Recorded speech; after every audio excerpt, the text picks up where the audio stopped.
किसी हमारे फ्रेंड ने, हम लोग के कॉमन इकोसिस्टम में किसी ने यूएस इन्फ्लेशन का जो ब्यौरा दिया, उसमें क्रूड इंड्यूस्ड पार्टिकल्स हैं, जैसे कि आपके फ्रेट हो गया और दूसरी चीज़ें, उसको अगर आप हटा दीजिए तो कोर इन्फ्लेशन तो 4% पे ही है।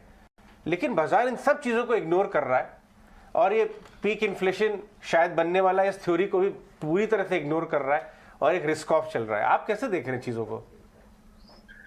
अजय, सबसे पहली बात यह है कि लास्ट एक दो दिन में या एक हफ्ते में जो मार्केट ने मूवमेंट दिया, उसका एक बड़ा कारण है मार्केट का pricing in of interest rate hikes.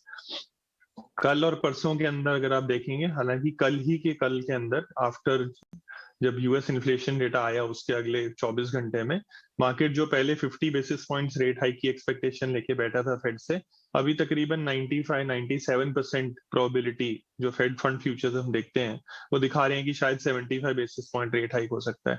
तो एक मार्केट का ये रीएडजस्टमेंट हुआ है। पिछले 4 दिनों में हमारी 10 ईयर यील्ड जो है, यूएस की 10 ईयर यील्ड तकरीबन 60 बेसिस पॉइंट्स ऊपर है। ये बहुत ही रेयर ओकेजन है जब यहाँ पे होता है।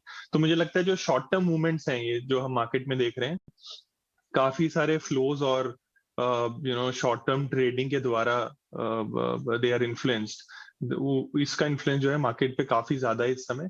और दूसरा जो आपने बोला, 2-3 डेटा रीडिंग्स आई है रिसेंटली, जिसने शायद ये इन्फ्लेशन, पीक इन्फ्लेशन या इन्फ्लेशन का पीक आउट होगा, इस थ्योरी को थोड़ा पीछे धकेल दिया। अगर आप देखेंगे यूएस का पीएमआई डेटा जो कि एक्सपेक्टेड था सॉफ्ट हो जाएगा, वो स्ट्रांग आया। यूएस की जॉब ओपनिंग्स डेटा जो एक्सपेक्टेड था सॉफ्ट हो जाएगा, वो भी रिलेटिवली बेहतर आया। और उसके बाद जब आपने सीपीआई डेटा देखा, तो उसमें हालांकि कोर सीपीआई नीचे आ गया, लेकिन जो अभी इन्फ्लेशन के जो ड्राइवर्स हैं वो अभी भी ऊपर थे। तो मुझे लगता है जहां पे मार्केट ये थियरी बना रहा था कि हम ऑलरेडी एक पीक देख चुके हैं, या फिर ये पीक जो हमारे मई या जून के महीने में आ जाएगी, शायद वो एक आध महीने से और आगे चला गया है। और ये नी जर्क रिएक्शन हमें ग्लोबली सब मार्केट्स में देखने को मिल रहा है। और साथ ही साथ ये रिस्क ऑफ अक्रॉस मार्केट्स है। तो मुझे लगता है कि ये it is lot to do with capital flows right now. ये काफी सारा जुड़ा हुआ है पोजीशन स्क्वेयरिंग ऑफ के अंदर। तो ये बताइए, अब इसको हम जोड़ते हैं बाजार से। बाजार में ये जो उम्मीद आ रही थी कि शायद इन्फ्लेशन शायद पीक होने की विजिबिलिटी दिख रही है, बाजार सस्ता हो गया है, लेकिन अभी फैक्ट क्या है? फैक्ट ये है कि इंडियन मार्केट ग्लोबल मार्केट्स में बहुत सस्ता तो नहीं है। हाँ, हालांकि ग्रोथ अच्छी है, गिरा भी ज़्यादा नहीं है। अगर हम डेटा पॉइंट्स देखें कि यूएस मार्केट्स टॉप से कितना नीचे आए और हम कितना आए, हम तो आधा भी नहीं गिरे। तो क्या ये हमें वल्नरेबल बनाता है? क्या इन्वेस्टर्स को केयरफुल रहना चाहिए और जंप नहीं करना चाहिए इस बाजार में? अजय, 2-3 डेटा पॉइंट मैं बताता हूँ आपको। पहला तो वैल्यूएशंस की बात करते हैं, तो हम ट्रेलिंग बेसिस पे 20-20 टाइम्स के आसपास है प्राइस टू अर्निंग्स, और हमारा 10 ईयर एवरेज भी 20 है, बल्कि हम 10 ईयर एवरेज के स्लाइटली नीचे आ गए हैं। और जब भी कोविड क्रैश आया था, तब भी हम 19.5 और 20 के बीच में आसपास कहीं जाके हम लोग बॉटम आउट हुए थे। और अगर आप फॉरवर्ड अर्निंग्स पे देखेंगे तो हम 18-18.5 टाइम्स पे हैं, जो कि अगेन हमारा लॉन्ग टर्म एवरेज है। अगर आप दूसरा डेटा पॉइंट अगर आप देखेंगे, जो आपने करेक्शन की बात की, तकरीबन 30% से ज्यादा स्टॉक्स हैं निफ्टी में या एनएससी 500 में जो 30% से ज्यादा गिर चुके हैं। तो ब्रॉडर मार्केट में डैमेज काफी ज्यादा हुआ है। अभी मैं एक डेटा देख रहा था कि ऐसे कितने स्टॉक्स हैं जिन्होंने एक्चुअली आउट परफॉर्म किया है। तो अगर आप मार्केट पीक देखेंगे, जो कि अक्टूबर 2021 को बना है, वहां से लेके अभी तक केवल 18% ऐसे शेयर है एनएससी 500 में जो बढ़े हैं वहां से, बाकी सब शेयर उस लेवल से नीचे हैं। सो करेक्शन इज वाइड स्प्रेड। और एक डेटा पॉइंट बताता हूँ कि कौन से इंपॉर्टेंट पॉइंट्स हैं जिनको हमें देखना चाहिए कि हमारा रिस्क रिवॉर्ड अच्छा है या बुरा है। सो वैल्यूएशन एक तरफ है, दूसरा आप शॉर्ट टर्म डेटा रीडिंग देखिए। इस समय एफआई की शॉर्ट पोजीशन तकरीबन 1.2 लाख करोड़ कॉन्ट्रैक्ट्स है। लास्ट टाइम ये पोजीशन इतनी बड़ी कब थी?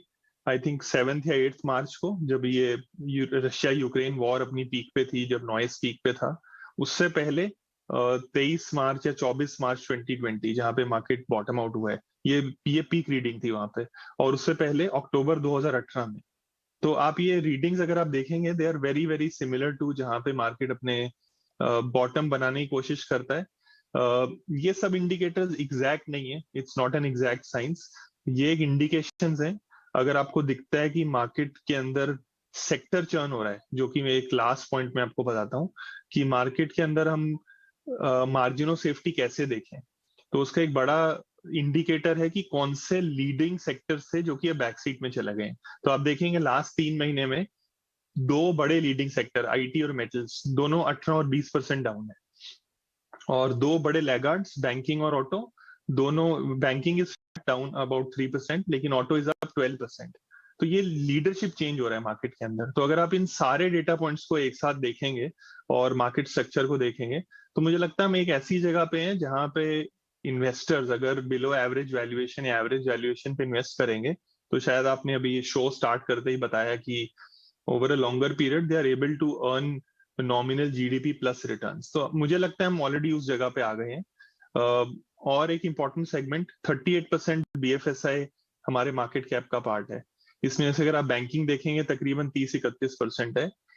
As we speak today bank Nifty जो है वो 2 टाइम प्राइस टू बुक के नीचे ट्रेड हो रहा है।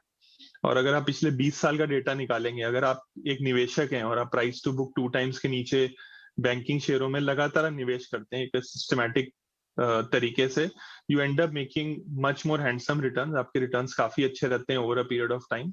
तो मुझे लगता है कि ये पैनिक करने का या डरने का टाइम नहीं है। It's time to strategically allocate. आपको धीरे धीरे अपनी इक्विटी एलोकेशन बढ़ानी चाहिए, और जो इस समय जो हम नॉइज देख रहे हैं उसको अवॉइड करना चाहिए।